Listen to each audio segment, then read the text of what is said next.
วันที่7 พฤศจิกายน 2022 นี้ศูนย์วิทยุโทรภาพกองทัพประชาชนเวียดนามได้นำพาคณะฝึกอบรมเวียกงานสื่อมวลชนจากสถานีโทรภาพสถานีวิทยุกองทัพประชาชนลาวลงขึ้นไปเยี่ยมยามทัศนศึกษาอยู่กองพลน้อยโลตัง201กองทัพประชาชนเวียดนามโอกาสนี้คณะภาคคณะบรรษากองพลน้อยโลตังก็ได้เสนอเกี่ยวกับประวัติการกำเนิดเติบใหญ่ขยายตัวสู่6มิสัยของกองพลน้อย201โดยสังเขปซึ่งตลอดระยะผ่านมากองพลน้อยรถตัง201ได้ตั้งหน้าปฏิบัติหน้าที่การเมืองของกรมกองอย่างมีไซและเฮ็ดสำเร็จทุกหน้าที่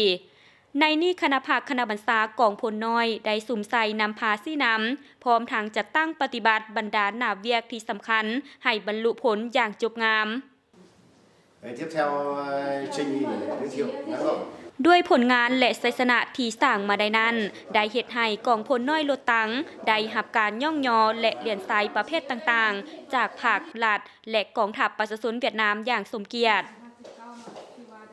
Với quyết tâm cao nhất, chiến sĩ đại độiปัจจุบันคณะภาคคณะบรรษากองพลน้อยรถตัง201กองทัพประชาชนเวียดนามกำลังสุ่มใส่ปฏิบัติหน้าที่เวียกงานวีซ่าเฉพาะของกรมกองในระยะใหม่ให้มีบาดก้าวขยายตัวรับประกันให้แก่ภารกิจปกปักรักษาและพัฒนาประเทศชาติเวียดนามก้าวขึ้นเฮ็ดสำเร็จหน้าที่อันมีเกียรติสง่าของกรมกองที่ภาครัฐและประชาชนเวียดนามมอบหมายให้ Thưa toàn thể các đồng chí, lữ đoàn xe tăng 201 chúng tôi trực thuộc binh chủng tăng thiết giáp quân đội nhân dân Việt Nam เฮียนบดาสหายกองพลน้อยรถตังยานเกาะ201กองทัพประชาชนเวียดนามได้รับการสร้างตั้งมาได้60ปีในยานทางแห่งการกำเนิดและเติบใหญ่ขยายตัวสู่6มีไซ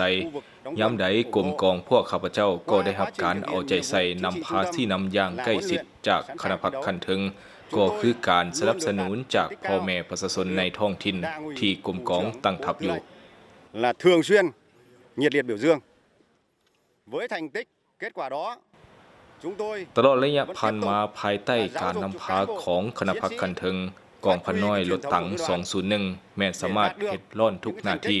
และได้รับการย่องยอสมเสยจากคันถึงอย่างเป็นประจำ trong quá trình ด้วยมรรคผลที่กล่าวมานั้นพวกข้าพเจ้าพร้อมด้วยพนักงานนักรบจะสืบต่อตั้งหน้าเสริมขยายมูลเสื้อของกองพลน้อยเพื่อบรรลุมรรคผลในการเฮ็ดสำเร็จหน้าที่การเมืองของกรมกองด้วยการมีหัวคิดประดิษฐ์สร้างไปพร้อมกับการเฮ็ดหน้าที่วิสาเฉพาะกองพลน้อยรถตังยังได้สร้างเงื่อนไขเอื้ออำนวยให้แก่การปลูกฝังเลี้ยงสัตว์ตามฤดูกาลสนองพืชผักซีนปลาเข้าเฮือนครัวรวมได้อย่างมีประสิทธิผลเจ้าแต่ละวันนี้เขาได้รับประกันในการกินอยู่ของไอ้น้องคือจังได๋ Giới thiệu với các bạn đây là bữa ăn của bộ đội xe tăng แนะนำให้บรรดาทานนี่แมนคาบเข้าของทหารรถตังงบในมือหนึ่ง 180,000 ดงมี3คาบเข้าเช้าคาบเข้าสวยและคาบเข้าค่ำพวกเฮาได้อนุมัติประจำทุกอาทิตย์ตามคันถึงเห็นดีและตกลงจากนั้นก็จะตั้งบรรดาหน่วยงานเพื่อสนองเสบียงอาหารให้แก่กองทัพอิงตามอัตรากำหนดของข้อกำหนดเลขที่442ของกรมใหญ่พลาได้ระบุในอัตราส่วน10 ส่วนเช้า2 ส่วนเที่ยง4 ส่วนและตอนค่ำ4 ส่วนในปัจจุบันนี้เฉพาะคาบอาหารเที่ยงโดยเฉพาะแม่นในฤดูหนาวแม่นต้องได้กินแบบสดๆร้อนๆเพื่อให้ร่างกายอบอุ่นตัวอย่างคือว่าข้าวแกงนั่นต่อเมื่อเวลานักรบได้เข้ามาถึงเฮือนครัวพวกเฮาตักแบ่งให้บรรดานักรบพวกเฮาได้กินอาหารสดๆร้อนๆเจ้าอาหารนี้แม่นเฮาผลิตเองบ่หรือว่าซื้ออยู่ตลาดcái tiêu chuẩn chế độ này đặc biệt những cái พวกเขามีความรับผิดชอบละเอียดในการรับประกันเรื่องอาหารการกินให้แก่กรมกองพิเศษพวกเขามีภาคส่วนลงลึกทางด้านอาหารให้แก่พนักงานนักรบ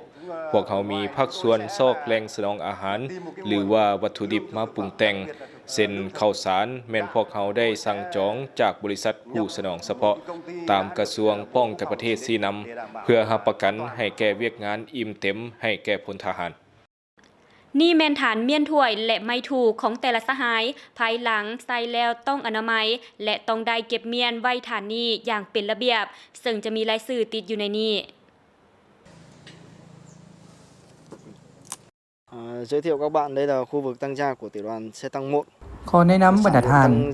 นี่แมนเขตเพิ่มพูนผลิตผลของกองพันรถถังที่ 1ในการเพิ่มพูนแต่ละปีคาดหมายสู่โซนแมน170 กิโลต่อคนต่อปีเฉลี่ยผักแต่ละชนิดให้ได้ 53.5 กิโลกรัมต่อคนต่อปีผลผลิตรวมแต่ละปีเฉลี่ยเป็นเงิน1,300,000 ดงสกุลเงินเวียดนาม tập trung của tiểu đoàn xe tăng 1 chăn nuôi lợn อันนี้เป็นเขตรวมของการเลี้ยงหมู hiện nay đàn lợn có tổng số là 79 con ปัจจุบันมี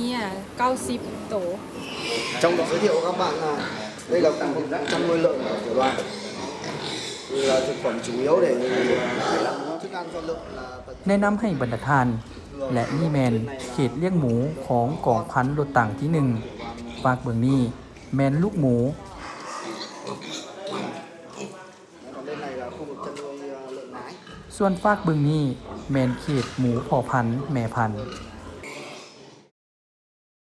การนำพาคณะฝึกอบรมเวียกงานสื่อมวลชนกองทัพประชาชนลาวลงเคลื่อนไหวเยี่ยมยามทัศนศึกษาอยู่กองพลน้อยรถถัง201กองทัพประชาชนเวียดนามครั้งนี้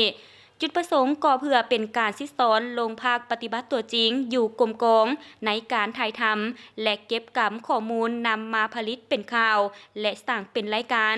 บนพื้นฐานแนใส่เฮ็ดให้บ้านฝึกอบรมเวียกงานสื่อมวลชนให้แก่พนักงานของลาวครั้งนี้บรรลุด้วยมากผลสูงตามแผนการที่ศูนย์วิทยุโทรภาพกองทัพประชาชนเวียดนามได้วางไว้